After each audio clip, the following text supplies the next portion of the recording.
یہ تھیم ویسے پوری دنیا میں تو بہت اہم ہے اور پاکستان کے لیے اس کی اہمیت اور زیادہ بڑھ جاتی ہے۔ ڈیزاسٹرز جو ہوتے ہیں وہ عام طور پہ اس کو آپ دو گروپس میں ڈیوائیڈ کر سکتے ہیں، ایک نیچرل ڈیزاسٹر ہے اور ایک مین میڈ ڈیزاسٹر ہے۔ جب سے یہ انڈسٹریل ریولوشن آیا ہے، کاربن ڈائی آکسائڈ بہت زیادہ پروڈیوس ہونے لگی ہے فوسل فیولز کی وجہ سے، اور کاربن ڈائی آکسائڈ کو آکسیجن میں کنورٹ کرتے ہیں فارسٹ، وہ ہم نے کاٹنے شروع کر دیے۔ ڈیفارسٹریشن شروع ہو گئی ہے۔ ہاں، دیکھیں سائیکیٹرک بیماریاں دو طرح کی ہوتی ہیں، ایک کہلاتی ہے سائیکوٹک النس، ایک کہلاتی ہے نیوروٹک النس۔ اکثر یہ کہتے ہیں سائیکیٹرک پیشنٹ جو ہوتے ہیں ان کو لوگ ریئلائز نہیں کرتے۔ چوتھا یہ ہے کہ اپنا روٹین سیٹ کریں، اپنا سونے کا ٹائم فکس کریں، اپنا اٹھنے کا ٹائم فکس کریں، اور یہ ٹائم کس کے ساتھ ہو؟ نیچر کے ساتھ ہو۔ نیچر کیا ہے کہ رات کو سوئیں اور دن میں جاگیں۔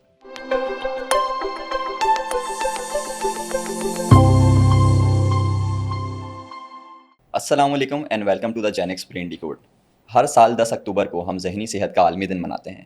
ذہنی صحت کا عالمی دن منانے کا جو پرپز ہوتا ہے وہ یہ ہے کہ ہم عام لوگوں تک اس کی آگاہی فراہم کر سکیں اور کچھ ایسی مس انڈرسٹینڈنگس یا کوئی ایسے اسٹگماز جو مینٹل ہیلتھ کے ساتھ ایسوسیٹیڈ ہیں ان کو ہم ڈیکوڈ کریں۔ آج ہمارے ساتھ موجود ہیں ایک ایسی معروف شخصیت جن کا میں آپ سے تعارف کراتا چلوں، پروفیسر ڈاکٹر رضا رحمان۔ ڈاکٹر صاحب سائیکیٹری کی فیلڈ میں ایک ڈیکیڈز کا تجربہ حاصل رکھتے ہیں اور میریٹوریس پروفیسر کا سر کو درجہ بھی حاصل ہے۔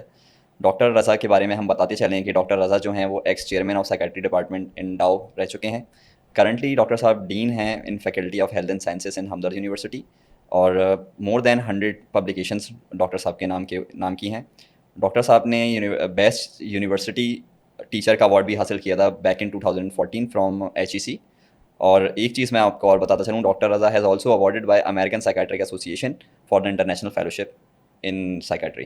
ڈاکٹر صاحب I personally admire you a lot and welcome to the Genx Brain Decode sir. Thank you very much. Doctor صاحب ہم اسٹارٹ کریں گے اس سال کی تھیم کے ساتھ۔ جیسے ہر سال کی کوئی نہ کوئی theme world Mental Health day کے حوالے سے ہوتی ہے، تو اس سال کی ڈاکٹر صاحب تھیم کیا ہے اور وہ پاکستان کے پرسپیکٹیو سے کتنی ریلیونٹ ہے؟ اس سال کی تھیم تو بہت ہی اہم ہے، اور جو WHO نے تھیم دی ہے تاکہ ایک اویئرنیس کریٹ کی جائے وہ ہے access to mental health in catastrophe and emergencies. یہ تھیم ویسے پوری دنیا میں تو بہت اہم ہے اور پاکستان کے لیے اس کی اہمیت اور زیادہ بڑھ جاتی ہے، کیونکہ جو کیٹاسٹرافیز ہیں اور جو ایمرجنسیز ہیں وہ پاکستان میں بہت زیادہ ہیں as compare to other world. Catastrophes basically اگر سمجھیں تو کیا ہے، یہ ایک ایکسٹریم فارم آف ڈیزاسٹر جو ہے اس کے نتیجے میں جو ہوتی ہے، اور ڈیزاسٹرز جو ہوتے ہیں وہ عام طور پہ اس کو آپ دو گروپس میں ڈیوائیڈ کر سکتے ہیں، ایک نیچرل ڈیزاسٹر ہے اور ایک مین میڈ ڈیزاسٹر ہے۔ مین میڈ ڈیزاسٹر میں عام کانفلکٹس ہو گئے، آپ کے سائبر کرائم ہو گیا، وارس ہو گئیں، یہ انٹرنل ڈسپلیس لوگ کر دیتے ہیں ہم، یہ ساری چیزیں اس میں، یا ٹیررزم ہے، یہ ساری چیزیں جو ہیں مین میڈ اس میں آتی ہیں ڈیزاسٹر میں۔ نیچرل ڈیزاسٹر ہے اس میں بہت ساری چیزیں آتی ہیں، مثال کے طور پہ یہ فلڈس آ گیا، آپ کے ارتھ کویک ہو گئے، یہ ہیٹ ویوز ہو گئی، کول ویو ہو گئی، سائیکلونز ہو گئے، بہت ساری اس طرح کی چیزیں۔ پینڈیمکس بھی سر اسی کے اندر آتے ہیں؟ پینڈیمکس بھی جو ہیں وہ اسی کے اندر آتے ہیں، نیچرل ڈیزاسٹرز کے اندر آتے ہیں۔ یہاں تک تو بات صحیح تھی، مگر اب پاکستان کے حوالے سے اگر دیکھیں تو اس میں جو نیچرل ڈیزاسٹرز ہیں اس میں جو ہیومن بینگس ہیں ان کا رول بہت بڑھ گیا ہے۔ اس کی اصل وجہ یہ ہے کہ جب سے انڈسٹریل ریولوشن آئی ہے 17 سینچری، اس کے بعد سے فوسل فیولز کا یوز بہت بڑھ گیا ہے۔ فوسل فیول کا یوز بڑھنے کی وجہ سے کاربن ڈائی آکسائڈ بہت زیادہ پیدا ہونے لگی ہے، اور پاپولیشن بہت بڑھی ہے، اور ساتھ میں ہم نے ڈیفارسٹنگ شروع کر دی ہے۔ تو ان ساری چیزوں کی وجہ سے ایک گلوبل وارمنگ شروع ہو گئی۔ اگر آپ گلوبل وارمنگ کا کانسیپٹ ایک سمجھیں تو یہ بیسیکلی ایک گرین ہاؤس افیکٹ ہوتا ہے، جو جہاں پہ کینیڈا وغیرہ میں، امریکہ میں، وہاں گرین ہاؤسز بناتے ہیں تاکہ ہیٹ کو روکا جا سکے اور پلانٹس گرو کریں، تو ایک شیشے کا ہاؤس بنا دیا جاتا ہے۔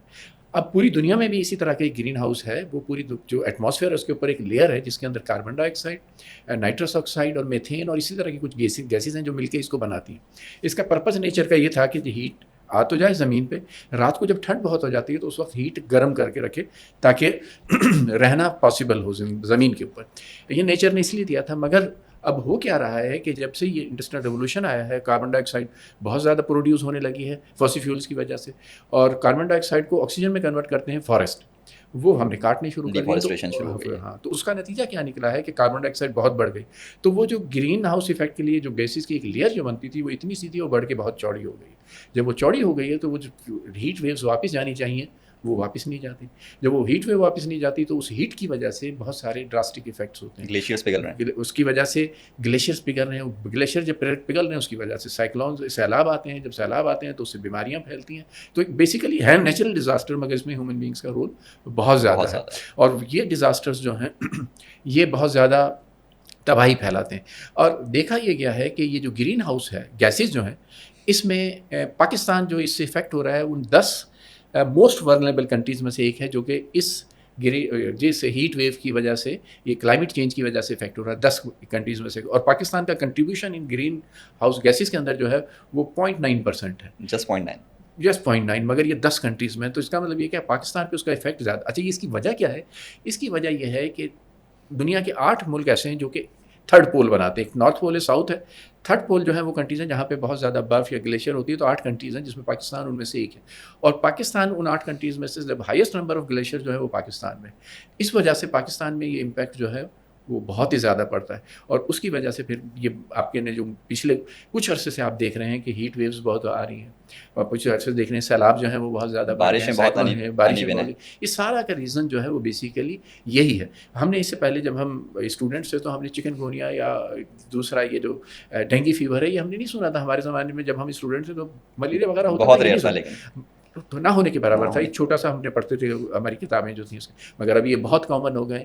ملیریا, ڈینگی, یہ ساری چیزیں جو ہیں بیسیکلی انٹر لنکڈ ہیں, اور وہ موسم کے چینج ہونے کی وجہ سے یہ ہے. تو پاکستان کے لیے یہ تھیم بہت ہی اہم ہے کہ اس سچویشن کے اندر سائیکولوجیکل انٹرونشن جو ہے وہ بہت امپورٹنٹ ہے, کیونکہ پاکستان ان ڈیزاسٹرز سے سب سے زیادہ سفر کر رہا ہے. اور سائیکولوجیکل انٹرونشن جو ہے وہ بیسیکلی اٹس ناٹ فیسلٹی یا کوئی بہت زیادہ یہ لگژری نہیں ہے, یہ نیڈ ہے. یہ نیڈ ہے اور یہ بیسیکلی بیسک نیڈ ہے to deal with the crisis. اور اگر آپ کرائسس سے ڈیل کریں گے تو اس کے نیگیٹو امپیکٹ بہت کم ہوں گے. اور اگر مینٹل ہیلتھ آپ کی بہتر ہوگی تو آپ کرائسس سے بہتر طور پہ ڈیل کر پائیں گے. کرائسس کی سچویشنس کے اندر سے جب بہتر طور پہ ڈیل ہو تو کرونیسٹی میں نہیں جائیں گے, برن آؤٹ میں نہیں جائیں گے, تو آپ بہت زیادہ جلدی جو ہے ریہیبلیٹیٹ ہو سکتے ہیں اور ریکور ہو سکتے ہیں. بہت زبردست ڈاکٹر صاحب آپ نے اس تھیم کو ایکسپلین کیا. ڈاکٹر صاحب میں ایک اور سوال آپ سے کرنا چاہوں گا. مینٹل ہیلتھ اویئرنیس کی ہم جہاں بات کرتے ہیں تو پاکستان اس میں اتنا پیچھے کیوں ہے؟ بیسیکلی اس کی 2 وجوہات ہیں. پاکستان میں مینٹل ہیلتھ جو ہے اس کی ایک وجہ یہ ہے کہ لوگ نہیں ہیں, مینٹل ہیلتھ پروفیشنلز نہیں ہیں.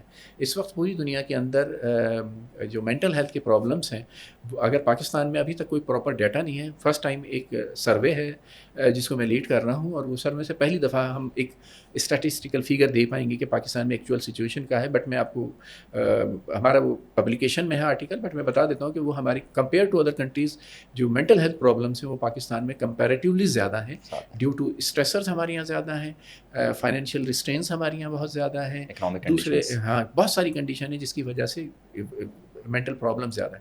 اب اس کے مقابلے میں اگر دیکھا جائے تو پروفیشنلز جو ہیں وہ بہت کم ہیں جو ان کو ڈیل کرتے ہیں. اور پروفیشنلز جو ہیں ایک اندازے کے مطابق, ایک دفعہ میں نے ڈیٹا تقریباً کچھ سال پہلے کیا تھا, تو اس وقت تقریباً 500 سے 600 ٹوٹل سائیکیٹرسٹ تھے پاکستان کے اندر, پوری پاپولیشن کے اندر. جبکہ اسی وقت میں نے جب اپنے کولیگ سے کانٹیکٹ کیا کہ بھائی امریکہ میں کتنے, اچھا یہ 500 سے 600 ان میں بہت سے نان کوالیفائڈ بھی ہیں, وہ لوگ جو پریکٹس کر رہے ہیں سائیکیٹری کی, یہ لوگ. جبکہ امریکہ میں نے اپنے کولیگ سے پتہ کیا تھا تو اس وقت انہوں نے کہا کہ امریکہ میں تقریباً 1600 کے قریب سائیکیٹرسٹ ہیں پاکستانی, جو وہ سب کوالیفائڈ ہیں. انگلینڈ میں تقریباً 800 کے قریب پاکستانی سائیکیٹری ہیں جو سب کے سب کوالیفائڈ ہیں. تو ان 2 کنٹریز میں آپ دیکھیں تقریباً 2400 ہیں اور ہمارے یہاں صرف 500 سے 600 ہیں. اور ریشو پاپولیشن کا جو سائیکیٹرسٹ سے ہے وہ 1:2 لاکھ کے قریب ہے, جبکہ یہی ریشو انڈیا میں یا آپ کے نیبرنگ کنٹریز میں 1:1 لاکھ ہے. تو ہمارے پاس وہ ریشو کم ہے. تو ایک تو اویئرنیس نہیں ہے. دوسرا یہ ہے کہ مسکنسیپشن, کلچرل بلیفس بہت زیادہ ہیں. جو سائیکیٹرک النیسز ہیں یہ کیونکہ تھوڑی سی انیوژل سی ہوتی ہیں, تو ہمارے یہاں مسکنسیپشنز بہت ہیں. لوگ ان کو بیماری نہیں سمجھتے ہیں, لوگ سمجھتے ہیں کہ کوئی جن بھوت ہو گیا ہے, کوئی پکڑ میں آ گیا ہے, جس کی وجہ سے اس کی اصل وجہ لیک آف ایجوکیشن ہے. یہی کانسیپٹ اب سے 200 سال پہلے انگلینڈ میں بھی ہوتے تھے. انگلینڈ میں بھی لوگ جو ہیں شرائنس میں اور پیر باباؤں میں یا اس طرح کی جگہوں پہ چرچ میں جاتے تھے, مگر وہاں پہ ایجوکیشن کے ساتھ ہی چیزیں چیزیں ختم ہو گئی. ہمارے یہاں کیونکہ لیک آف ایجوکیشن ہے تو ابھی بھی آپ کو بہت سارے جو سائیکیٹرک پیشنٹ ہیں, majority of those psychiatric patient وہ آپ کو شرائنس میں یا اس طرح کی جگہوں پہ ملتے ہیں. اس کے بعد دوسرا ان کا سائیکیٹرک بیماریوں کے بارے میں ایک اسٹگما ہے, کیونکہ لوگ سمجھتے ہیں کوئی اچھی چیز نہیں. آپ تو خیر چھوٹے ہیں, میں نے اپنے بچپن میں جب فلمیں ہم دیکھتے تھے تو فلموں میں 2 لوگ 3-4 کردار ہوتے تھے. ایک ہیرو ہوتا تھا, ایک ہیروئن ہوتی تھی, اور ایک ولن ہوتا تھا, اور ساتھ میں ایک کامیڈین ہوتا تھا. اور تمام فلموں میں وہ کامیڈین عام طور پہ سائیکیٹرک پیشنٹ ہوتا. تو اب بتائیں لوگ کون اب کامیڈین سے اپنے آپ کو آئیڈینٹیفائی کریں گے. تو ہم نے کافی کوشش کی پاکستان سائیکیٹرک سوسائٹی نے کہ وہ چیز ختم کرائی کہ وہ ختم ہو. پھر مختلف قسم کے عاملز ہیں یا وہ ہیں, وہ ساری چیزیں جو ہیں یہ نگیٹیوٹی کریٹ کرتی ہیں. پھر یہ بھی نگیٹیوٹی کریٹ کرتی ہیں کہ جی یہ بیماریاں جو ہیں یہ کبھی ٹھیک نہیں ہوتی. اس کی وجہ اصل یہ ہے کہ لوگ کیونکہ شروع میں سائیکیٹرک النیسس کا ایک بیسک اصول سمجھ لیجیے کہ جتنا جلدی آپ ٹریٹمنٹ شروع کریں گے اتنا آپ کیور ہوں گے, اور جتنا اس میں ڈیلے کریں گے اتنا ہی مایومیٹرک چینجز ہو جاتے ہیں برین میں, اور وہ بندہ کرونیسٹی میں چلا جاتا ہے. یہ بھی سر ایک میتھ ہے کہ سائیکیٹرک پیشنٹ کبھی ٹھیک نہیں ہوتا. میں اسی کا ریزن بتا رہا ہوں کہ جب آپ شروع میں آپ اس کا علاج نہیں کراتے تو کرونیسٹی میں چلا جاتا ہے, تو پھر وہ لوگوں کو لگتا ہے ٹھیک ہے. اس کی اصل وجہ یہ ہے کہ شروع میں اس کو انٹروینٹ نہیں کیا. انیشیل اگر اس کو شروع میں وہ انٹروینٹ کر لیتے تو بہتر رزلٹ آ سکتے تھے ایز کمپیئر ٹو وہ. دوسرا یہ کانسیپٹ ہوتا ہے کہ یہ دوائیں جو ہیں صرف سلاتی ہیں, نشے کی دوائیں ہوتی ہیں, تو اس وجہ سے بھی لوگ اس کو بہت اوائڈ کرتے ہیں. اب بہت ایڈوانسمنٹ ہو گئی. اب اگر آپ کہیں تو ہم ایسی دوائی دے دیتے ہیں جس سے نیند بالکل نہیں آئے, ایسی دوائی دے دیں جس سے آپ کا وزن کم ہو جائے, ایسی دوائی دے دیں جس سے وزن بڑھ جائے. تو ٹیلر میڈ دوائیں جو ہیں وہ بننے لگی ہیں, اور اب اس میں بہت پچھلے خاص طور پہ 2-3 ڈیکیڈ کے اندر بہت ایڈوانسمنٹ ہوئی, جس کے بعد بہت ساری چینجز آ گئی. ڈاکٹر صاحب ایک وجہ یہ بھی ہے کہ لوگوں میں یہ میتھ ہے کہ اس وجہ سے ڈاکٹر کو نہیں دکھاتے, مطلب سائیکیٹرسٹ کو نہیں دکھاتے کہ پھر یہ پوری زندگی ٹریٹمنٹ چلے گا. وہ اس کی وجہ یہی ہے, میں نے بتایا نا کہ ایک ٹریٹمنٹ نہیں تھا. دیکھیں سائیکیٹرک النیسس ان کا کوئی علاج نہیں تھا اب سے 70 سال پہلے. جو پہلا علاج سائیکیٹرک ٹریٹمنٹس کا, اسی وجہ سے اس طرح کے مریض جو ہیں ان کو عام طور پہ دیکھیں سائیکیٹرک بیماریاں 2 طرح کی ہوتی ہیں. ایک کہلاتی ہے سائیکوٹک النیس, ایک کہلاتی ہے نیوروٹک النیس. سائیکوٹک النیس وہ ہوتی ہے جس میں آدمی ریالٹی سے ٹچ ختم ہو جاتا ہے, اس کو آوازیں آنے لگتی ہیں, اس کو چیزیں دکھائی دینے لگتی ہیں, اس کو عرف عام میں لوگ جو ہیں وہ کیا کہتے ہیں, یہ پاگل ہو گیا. اور دوسری طرف وہ بیماریاں ہیں جس کو نیوروٹک, یہ مائنر النیسز ہوتی ہیں جس میں ڈپریشن, انزائٹی, پریشانی, یہ ساری چیزیں آ جاتی ہیں. اب اگر ہمارے پاس اگر آپ دیکھیں تو جو سائیکوٹک پیشنٹ ہیں وہ آٹے میں نمک کے برابر ہوتے ہیں, مطلب 1-2% ہوتے ہیں, اور جو نیوروٹک پیشنٹ ہوتے ہیں وہ 98%. زیادہ مریض یہ ہوتے ہیں, مگر یہ اسپیشلٹی جو مشہور ہے وہ کن کی وجہ سے, وہ سائیکوٹک. تو وہ اکثر یہ کہتے ہیں کہ جو ڈاکٹر ہیں وہ کس کے ڈاکٹر ہیں, پاگلوں کے ڈاکٹر. جب یہ پاگلوں کے ڈاکٹر ہیں تو اب یہ جو بھی ان کے پاس جائے گا وہ پاگل ہوگا تو جائے گا. تو جو نیوروٹک ہیں جن کو اس کی ضرورت بھی ہوتی ہے وہ نہیں جاتے, اور اسٹگما کی ایک بڑی وجہ ہی یہ ہے کہ اس اسٹگما جو ہے اس وجہ سے ہوتا ہے. اب ہم نے بہت چینج کی ہے. مثال کے طور پہ میں نے جب سول ہاسپٹل جوائن کیا تو میرے وارڈ کے باہر لکھا ہوا تھا, سندھی کے اندر لکھا ہوا تھا چرین جو ڈاکٹر. اب چرین جو ڈاکٹر, چرین جو وارڈ جو ہے اس کا ڈاکٹر نہیں چرین جو ڈاکٹر, تو کون آئے گا چرین جو ڈاکٹر کو لکھا. ہم نے اس کو چینج کیا اور پھر ذہنی صحت کا مرکز یا اس طرح سے ٹرانسفر کر کے پازیٹیو ورڈز دیے تاکہ لوگ سمجھیں. تو وہ جو 98 جو نیوروٹک پیشنٹ ہیں ان کو کوئی سائیکوٹک مسئلہ نہیں ہے, بٹ وہ ہیلپ لیں گے تو بہتر ہو جائیں گے. اب وہ لوگ عام طور پہ کیا کرتے ہیں کہ وہ ڈاکٹروں کے پاس, سائیکیٹرسٹ کے پاس نہیں جاتے, بلکہ وہ اس کی جو سمٹمس ہوتے ہیں, سومیٹک کمپلینس ہوتی ہیں, اس کے لیے وہ مختلف ڈاکٹرس کے پاس, فزیشینس کے پاس جاتے ہیں, اور سالوں وہ دوائیں کھا رہے ہوتے ہیں. مثال کے طور پہ اس کو گیس ہے, اس کو یہاں پہ پین ہو رہا ہے تو امیپرازول یا انٹیسڈ وہ کھایا جا رہا ہے, سر میں درد ہے تو پین کلر کھایا جا رہا ہے, کمر میں درد ہے تو وہ. تو غرض یہ ہے کہ یہ سارے علاج جو ہے وہ قابل علاج ہیں سارے مرض, اگر بچاتے ہیں ان کو پراپر طریقے سے اور پراپر ٹائم پہ ایڈریس کر لیا جائے. ڈاکٹر صاحب نے نیوروٹک اور سائیکوٹک یہ جو ایک ڈفرینس بتایا ہے, اس کے اندر نیوروٹک بیماریاں جو ہیں اس کے اندر کیا مریض کو یہ پتہ ہوتا ہے کہ اس کے ساتھ یہ والے مسائل ہیں, اور سائیکوٹک بیماریوں کے اندر بھی اسی طریقے سے؟ بالکل آپ نے صحیح کیا کہ سائیکوٹک بیماری میں مریض کو نہیں پتہ ہوتا کہ وہ بیمار ہے. وہ یہ کہتا ہے کہ میں ٹھیک ہوں, میں بہت بڑا آدمی ہوں, میں پوری دنیا کو کنٹرول کر رہا ہوں, مجھے یہ چیزیں نظر آ رہی ہے. وہ کہتا ہے یہ ساری حقیقت میں ہے. نیوروٹک مریض ایسا نہیں ہوتا. نیوروٹک مریض کہتا ہے نہیں ایسی کوئی بات نہیں ہے, جو مجھے ہو رہا ہے وہ اس کو پتہ ہوتا ہے, وہ اس کو ریئلائز بھی کرتا ہے کہ مجھے یہ بیماری ہے, اور جب ریئلائز کرتا ہے وہ ڈاکٹر کے پاس جاتا ہے. سائیکوٹک مریض کبھی ڈاکٹر کے پاس نہیں جائے گا. عام طور پہ دیکھا گیا ہے کہ بلکہ آپ فرق کرنا چاہیں تو سائیکوٹک مریض کو کوئی دوسرا لے کے آئے گا سائیکیٹرسٹ کے پاس, جبکہ نیوروٹک مریض جو ہے وہ خود چل کے آئے گا. زبردست ڈاکٹر صاحب, آپ نے بہت اچھا اس کو ایلیبریٹ کیا. ڈاکٹر صاحب ایک اکثر فریز میں کہوں گا, یہ کہا جاتا ہے ہمارے گھروں میں, مطلب اگر کوئی کسی سچویشن سے, کوئی کسی ٹف ٹائم سے گزر رہا ہے تو بس ہمت کرو, بس صبر کرو. مطلب ایسی سچویشنس کے اندر کیا کسی ڈاکٹر کو, کسی سائیکیٹرسٹ کو دکھانا چاہیے؟